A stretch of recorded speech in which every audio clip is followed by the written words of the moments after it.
Maraming pinagaling si Jesus. Magandang araw ng Miyerkules mga kapanalig.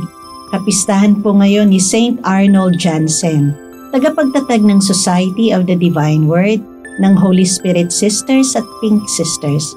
Pagbati po sa mga kapatid nating SVD missionaries at mga sisters. Salamat po sa inyong misyon ng pagpapalaganap ng salita ng Diyos at sa walang patid na pagsamba sa banal na sakramento araw at gabi para sa buong iglesia. Ito po si Sister Rose ng Daughters of St. Paul para sa mabuting balita. Pagnilayan po natin ang Ebanghelyo ngayon.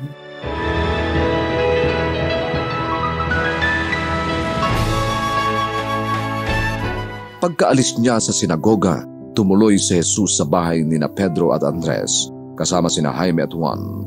Doon nakahiga ang biyenan ni Pedro at may lagnat, at agad nila itong sinabi kay Jesus. Kaya lumapit siya. Hinawakan ito sa kamay at ibinangon. Iniwan ng lagnat ang babae at ito mismo ang naglingkod sa kanila. Pagkalubog ng araw, nang dumidilim na, dinala nila kay Jesus ang lahat ng may sakit o inaalihan ng masamang espiritu. Nasa may pintuan nga ang buong bayan. Maraming may iba't ibang sakit ang pinagaling ni Jesus at maraming demonyo ang kanyang pinalayas.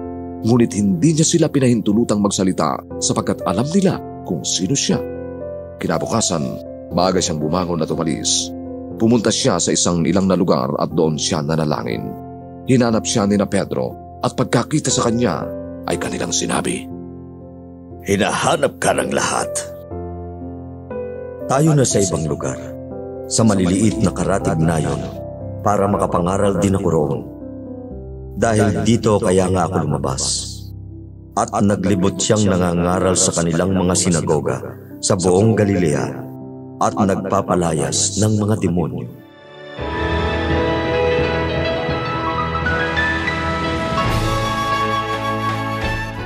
Bakit hindi nanay at tatay ni Pedro ang unang pinagaling na ating Panginoon?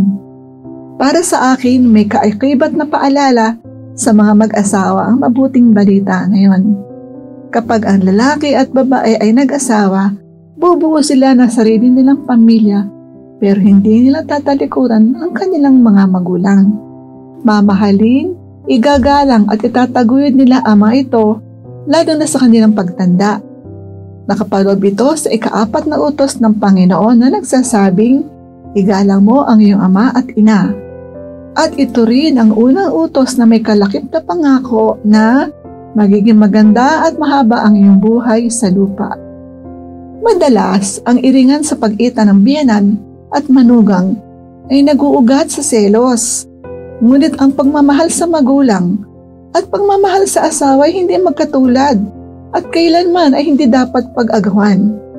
Kung mahal mo ang iyong magulang, mamahalin mo rin ang iyong mga biyenan. Kapanalig, may biyenang babae ka ba? O ikaw ba ang biyenang babae? Suriin natin ang ating relasyon sa ating mga biyenan o manugang. Kung may kulang o may mali, panahon na para punuan ito o itama bago mahuli ang lahat. Pagpalain nawa tayo ng Panginoon. Mga kapanalig, maraming salamat po sa inyong suporta sa aming misyon. Subscribe, like, and follow po lines sa aming social media accounts. Patuloy po kaming humihingi ng inyong tulong upang maipagpatuloy ang programang ito.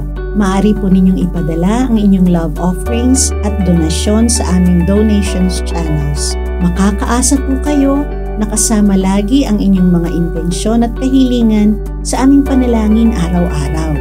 Ito pong muli, si Sister Rose na nag-aanyaya sa inyong manalangin. Panginoon, gisingin nawang muli ng biyaya ng hubileo ang pagnanasa namin sa kayamanang makalangit. Tulungan mo kaming ipalaganap ang kagalakan at kapayapaan ni Kristong aming manunubos sa buong mundo. Amen. We are here to provide a new way of communicating and proclaiming the gospel.